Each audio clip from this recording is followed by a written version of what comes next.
Let's see. Hold on a second. No Start worries. video. Here we are. Hey. Oh, there you are. Hi. Oh wow, you're. Okay. Oh man, are you in? Where are you? I was about to say, are you in sunny California? No, I'm not in California, but I am on vacation. I'm out in outdoor marina at the moment. Oh wow. Well, Trying to thank you. fix my phone. Here we are. Okay. Thank you for taking the time to talk to us. Yes. Sure. Thank you so much. We will. Sure. We will keep this fast so you can get back to your vacation. But Seth, Okay. it is wonderful to see you. It has been far too long, especially since It has the been. show ended. And these are my fantastic co-hosts, Kate and Calissa. Hi. Hello, Kate. Hello, Calissa. Awesome. Well, let's jump in. Seth, how did you get into acting? I used to do impressions when I was in junior high school, and my social studies teacher got tired of me interrupting his class. So one day he marched me out of his class down to the acting teacher's studio, and I joined their class. And I would go. I would have to do the assignments for social studies as extra homework, but during social studies I would go to the acting class. And I fell in love with it. And then the two of them helped me prepare my audition for the High School of Performing Arts. Picked out a couple of monologues for me and worked with me on them, and that pretty much set me on my way. Fantastic. That's such a fun awesome. story. Yeah. That's fantastic. Teachers rock, man. Yeah, teachers, rock. they're the best. I mean, they're the unsung heroes here. So how did those impressions turn into fighting monsters in Beacon Hills? I guess it's the idea of working with something that isn't there from a very early age, letting your imagination take over and create whatever is coming back at you, whatever dialogue isn't, on a page, or whatever monsters can't be seen until the special effects crew gets in there and does their magic. Very nice. Very nice. Are there any types of supernatural that you wish the show had explored more?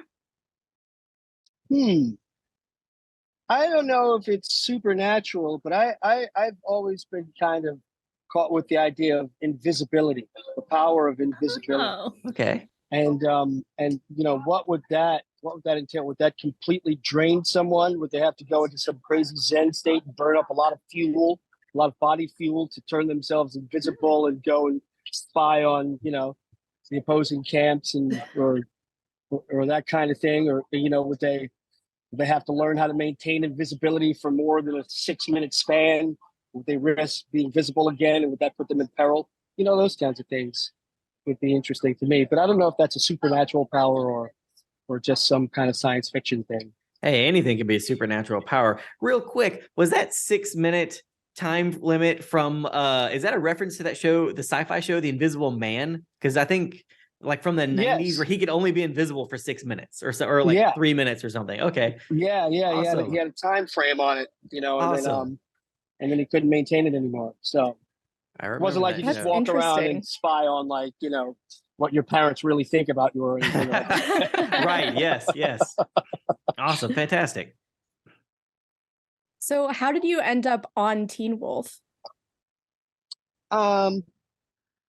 The casting director, whose name I'm forgetting now, he was an associate casting director on it, out in Atlanta for the first couple of seasons of it, was actually my personal valet when I was doing a made-for-TV movie down in Atlanta when my son was first born.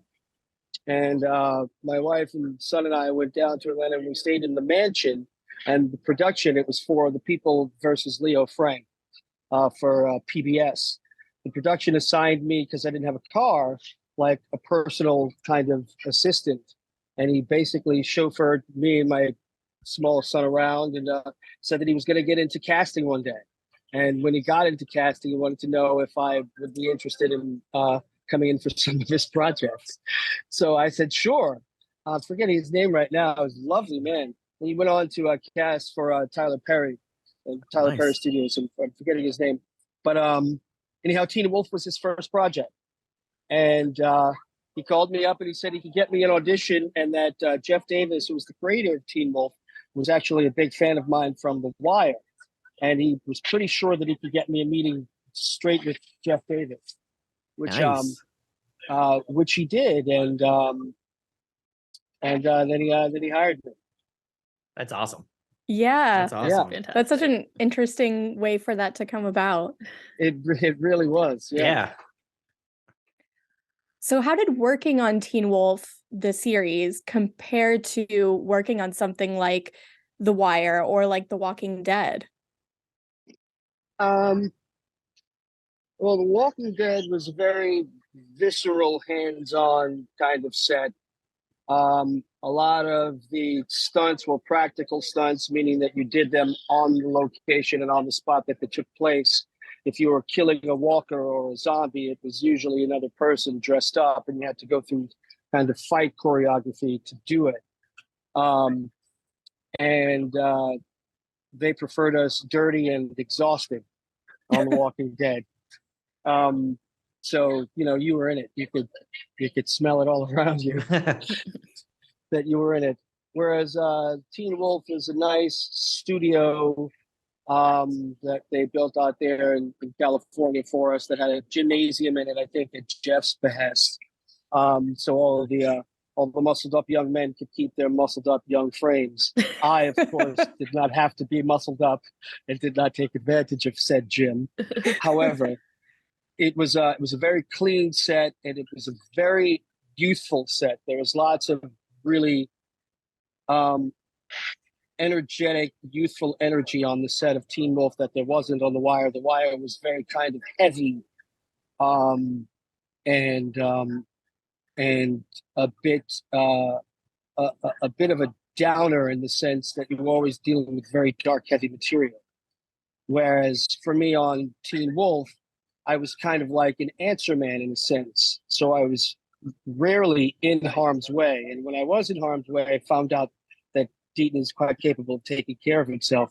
But it wasn't to the extent that I was in harm's way on The Walking Dead. And The Wire was just about keeping people from the sidewalks who were watching us filming from stepping in front of the camera and interrupting our takes. Yeah, so you mentioned Deaton being skilled at taking care of himself. Whose idea was it for Deaton to be skilled at hand-to-hand combat? Did you have any input on the character? Well, it's funny because I had just done an episode of The Walking Dead, and I went back out to California to do Teen Wolf, and I was pretty down. And Jeff asked me what I was down about, and I said, well, the characters hate this. I mean, the fans hate this character of Father Gabriel on The Walking Dead. This is season 5, 5 and 6, and it said the character is hated in a way, and he's cowardly, and it's been a bit of a drag, man. And he said, I tell you what, for every cowardly moment you have on The Walking Dead, we will give you a heroic moment on Teen Wolf. And my very next episode out on Teen Wolf, I went out there and found that I was doing some kind of collapsed stick that turned into nunchucks fighting off this ninja woman in the rain, in slow motion. And I was like, this rocks, man. This rocks. So I think that's a Jeff Davis thing. That was his way of trying to give me a little fun. Oh, that's really That's cool. so cool. Yeah, that's fantastic. Yeah. That's so great. Yeah, That's wonderful. I have a great deal of love for the whole Teen Wolf experience because of that. I often told people at the time that I was going out to do Teen Wolf, and the guys made me feel like I was a rock star on the set, between Tyler and Dylan constantly deferring to me and listening to pretty much anything I had to say, whether it made no sense at all or not. And Jeff giving me heroic fight scenes after I complained about being a carrot on something that he had no control of, over whatsoever. And just the way they put me up and everything else. I mean, nobody was really making any money on Teen Wolf, but the energy was such that you felt like you were a rock star. I felt like I was a rock star whenever I was called out to do the show. Oh, that's awesome. That's just awesome. That's so great. Yeah. That is so great. So, what was it like coming back to Teen Wolf after being away for so long? It was like you getting on a bicycle that you knew how to ride.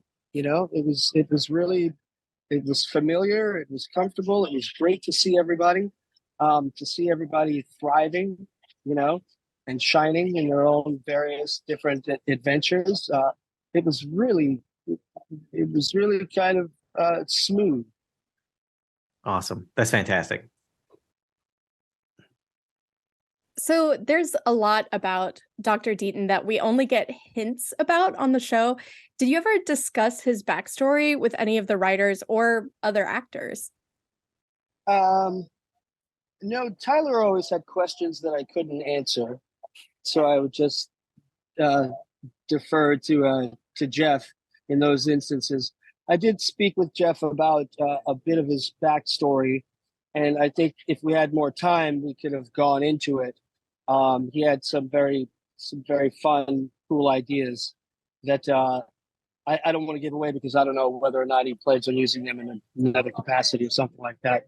You know, with another character in another show. But Of course. Sure. but yeah, I did. I was given some kind of backstory, and mostly it was the druid stuff.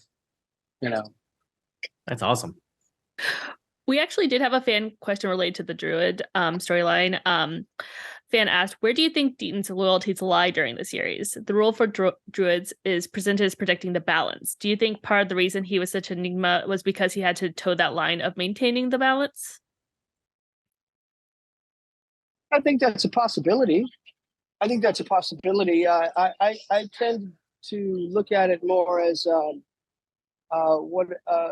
what a really good teacher would do is not give you the answers, give you, you know, the planks to build the bridge to the answer yourself. Mm. Because when you Mhm. find it for yourself, you can unwrap it and know it from the inside out. And when somebody just gives it to you, you still may not understand it. You know, so I think that leads to Deaton being more hands off than he could be. I think if they were his children, he would probably be more hands on. But Gotcha. he's being entrusted with other people's kids, so you know it's a little like let them find their way. Yeah, that's a really insightful answer. I Yeah. like that. I like Yeah. that too. So it seems at the start of the film that Deaton has followed Scott out of Beacon Hills. Do you think he would continue to stay by Scott's side in the future if we see any more versions of Teen Wolf? I think speaking to that father analogy I just made with the father and the kids. I think that Deaton is probably concerned for Scott that he would find someone when Deaton's not around. You know, All right. someone that he could share the rest of his life with, who understands the great power and responsibility that he has, along with the human being that's inside, and the person who needs and craves love and connection along with anybody else. So I think it's kind of like, I'm just going to make sure my boy is all right before I fly the coop. I got you. No, that Yeah. makes Fair enough, sense. That's yeah. great. Yeah. Yeah. How did you go about creating that dynamic with Tyler Posey? Because I think a lot of fans picked up on Deaton becoming sort of like a father figure to Scott, especially because his father wasn't really in the picture for most of his life and being that kind of guiding force. How did you go about making that relationship come across on screen with Tyler?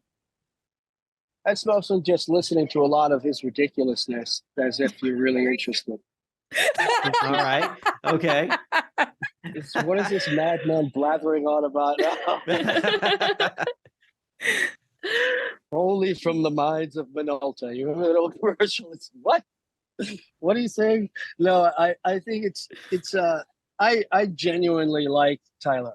I genuinely like him as a person. So it's easy to be around him. And I think when you lead with kindness to someone who is also kind-hearted, then we can be generous with each other to show that we care. to show on screen that we care about one another, whether the dialogue is there or not. You can do it in a hug, you can do it in a look, you can do it in a shared laugh, you know. So I think we were comfortable enough with each other in that regard, kind of from the very beginning, because he kind of looked at me with these wide puppy eyes, like, are you going to be there for me in this scene, or am I going to be on my own? It's like, no, I'm right here with you, man. And it's like, okay, we just go from there. Aw. Awesome. Do you have any thoughts about Deaton's relationship with Talia or with Ms. Morel? Only that I wish we could have seen more, Yeah. but I guess, seeing, Deaton interact with other characters in that regard might have given away more of him than, than the crew of writers wanted to, in terms of like, the less the better, Right. know. Gotcha. Yeah, that makes sense. Yeah. Well, we've already mentioned The Wire a couple times, and this isn't a question. I just wanted to say how happy I am that you got to be a part of The Wire, and then I got to meet you on Teen Wolf, because my dad, when I would go visit him on the weekends, he had HBO, which my mom did not, and we would watch The Wire together. And so cool. I have great bonding memories with my dad watching The Wire. And then when I got hired on Teen Wolf and I became the writer's assistant, I texted him and I was like, do you know who's on the show that I'm now working on? And so we had a nice little laugh about that that's after all these years, this is how it worked out. So yeah, that's very cool. I'm glad you had that shared experience with him. Thank you. Do you have any fun Teen Wolf fan encounters you'd like to share with us? Nothing that wouldn't, get somebody a misdemeanor charge. I think it's probably best if All right. if I keep any stories I have like that to myself. Okay. All right, then. Fair enough. Yeah, fair enough. Are there any characters you wish Deaton had scenes with or had more scenes with?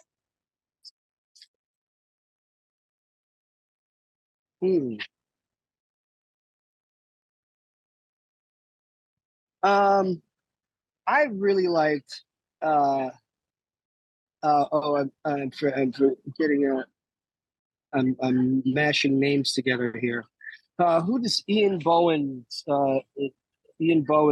character? Who is Ian Peter? Bowen's character? Peter, yes. Mhm. I love Peter. I love that character. And I wish I would have had more scenes with him, because there's something just intrinsically dark about him that I think would have been a challenge for Deaton to kind of unlock, Yeah. But I love that character.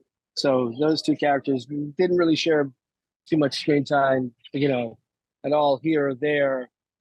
But mostly he was waiting through other people to get, Yeah.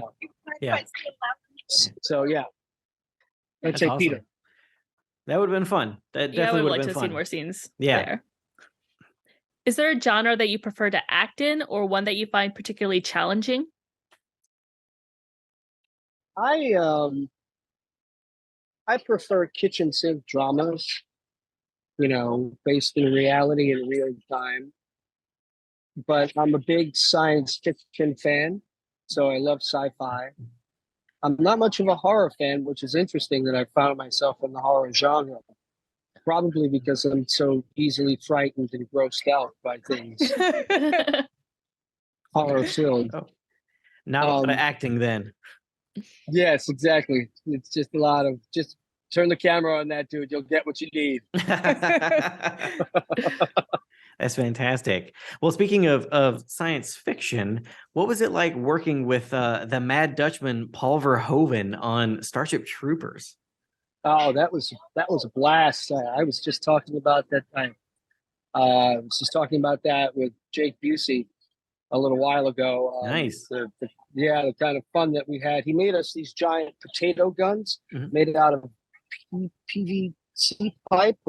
Is that what it's called? I think so. White Yeah. pipe tubing. Yeah. Yeah. he made us all potato guns that launched potatoes at least 50, 60 yards. Oh wow. And we were standing on the ridge, dressed in all of our Starship Troopers gear when we had like lunch, and we go up there. And he made them for like everybody. These massive weapons, man, and like fire them off into the Badlands. It was a blast. And then we would get in front of the camera, and they would have guys who have all this ammo. You know, it was dummy rounds, of course, but this is back in the days when we used like ammo, fake ammo to blow things away.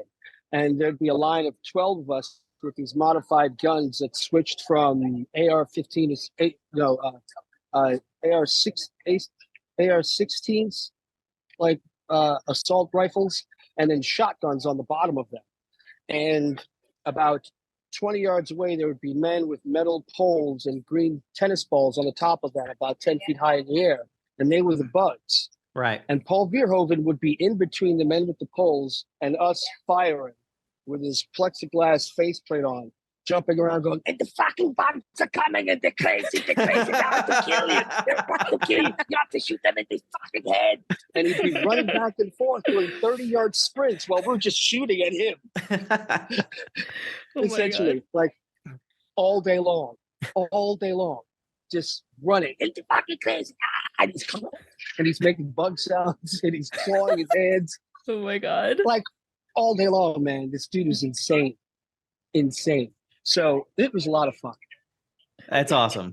That's awesome. amazing. Yeah. So the next question is actually from Melissa Ponzio. She Okay. said that you have a beautiful singing voice and she heard you many times on set while shooting the film. She was wondering if you have any Yeah. projects coming up or what project you would be interested in by way of singing. And she hopes everyone gets the chance to hear you. Ah. Wow. Yeah, the singing on set. The singing on set is something that I do to kind of ease my nerves and center myself. So it's not really something I'd want to subject people to in a film.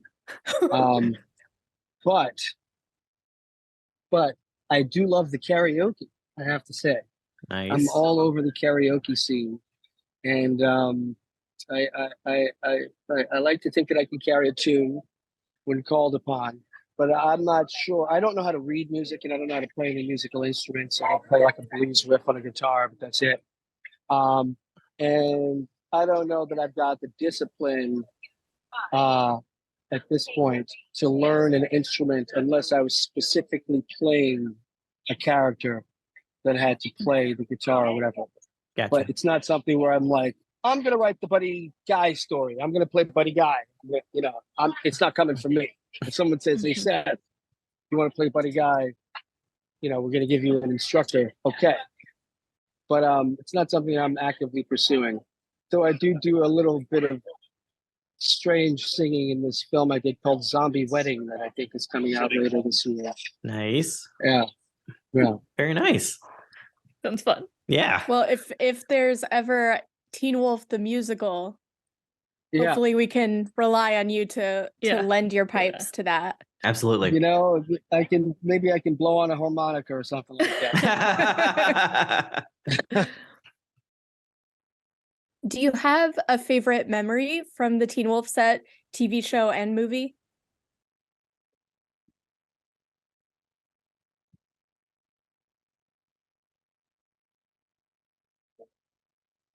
Again, yeah, I do have a couple of very dear memories, but I cannot share them. I cannot share them. Okay. All right. I'm That's sorry. fair to say. enough. No, hey, fair Yeah. enough. They're yours. Yeah. They're- Yeah. They, Yes. That's all that matters. As long as they're good, that's all that matters. Yeah, they are. They're good. They're detailed. Fantastic. Could you see Deaton taking on a role for Eli similar to the one he had with Scott? I mean, I could see that. I could see that. I think that Deaton was very fond of Derek. Hmm. And we talked about characters I would have wanted to work more with. I enjoyed the Derek. I guess the Derek and the Peter thing are kind of similar in that, their solutions early on are just kill them. Yeah. It's like this, just kill this person. They pose a threat. They could turn into something else. So I'm not waiting around. Right. Let's Mhm. just kill them. So I think I think that because of Deaton's fondness for Derek, that he would definitely want to look after Eli, until he Yeah. also got his feet underneath him. Yeah. Awesome. That's fantastic. Who on the Teen Wolf set, cast or crew, would make the best alpha? Who would make the best alpha cast or crew?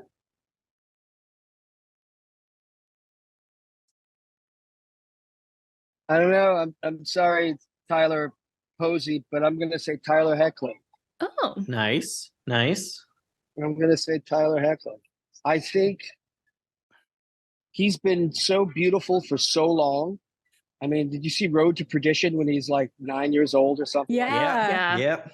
He's been so beautiful for so long that he has learned to deal with people at their most embarrassing coming up to him.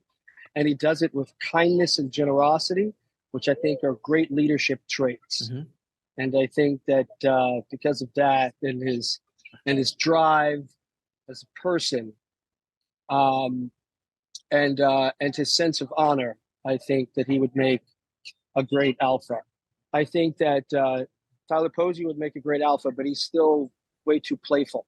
He is a You know, playful fella. he- Yeah. He's a playful fellow. And, there are times I think where you'd be looking for some kind of leadership and he'd be like, dude, what are you stressing about? You know what I mean? Yeah. Yeah. Whereas Heckler would be what? What's the stress? Where are we going? What's the deal? Oh. Yes. Awesome. What show, past or present, would be your dream to be a part of? Gilligan's Island. Really? Interesting. That was my favorite show growing up, Gilligan's Island. Oh, And I think, you got to think about if you do Gilligan's Island today and you do it on location, that's just enough to do, the show in and of itself. Some tropical paradise island, 10 months out of the year, Yeah. shooting, a comedy. So it's lighthearted energy on the set and it's, as opposed to some heavy drama in like Alaska. Right. Yes. I'd rather do a light comedy in like tropical paradise. Who wouldn't? Oh my God. That sounds amazing. So, how do we all help to make Gilliam's Island yes. a Yeah, reality? Gilligan's Island a reality. nice. I think it starts with a strong letter campaign. Hey, Nice. Well, we have We're on it. the Teen Wolf fandom at our back, Yeah. so we can There we we can make go. this happen. It'll be the next Paramount Plus show. It's gonna be great. Yeah. Well, you already mentioned the zombie wedding project coming up. Are there any other projects that you have coming up that you can tell us about? I shot a couple of other films, and I'm not sure if I should mention what the names of them are for fear of jinxing them. You know what I mean? Yeah. Mhm. Oh yeah. Because there's a small independent films looking for distribution. I mean, there's two sides of that coin. There's the one side where I just, drop the name to promote the hell out of it and hope that helps get a distribution, Mhm. which seems to be, a way that many people go. And then there's the other where I don't. I keep lighting candles and doing voodoo rituals and hope that somehow it takes shape and form. And someone says, I want to produce this film all over the world. Yeah. So right now, I got the candles. I'm a little frightened of the voodoo thing, but I can light a candle or two. And for right now, I'm going to keep it under wraps. But know that I have at least 3 projects that hopefully will be coming out this year. Oh, fantastic. Well, We'll keep an eye out. Yeah. We yeah, definitely fingers crossed. Thank you. yes, we definitely Thank all you. need more Seth Gilliam in our lives. And Thank you. Seth, this has been an absolute pleasure getting to talk to you Yes. and to stroll down memory lane back to Beacon Hills and also Baltimore and planets with giant bug monsters on them. So Yeah. thank you so much for joining us and taking time out of your vacation. Yes, thank you We so much. We really greatly You're welcome. appreciate it. You're welcome. It's nice to meet you guys, and Will, it's good to see you again. It's man. wonderful to see you as well. So we will let you go and get back to your vacation, and we hope you All have a right. wonderful rest of your evening, sir. Thank you. Thank All you. You guys take care. Yep. Bye. Bye. Bye-bye. Bye.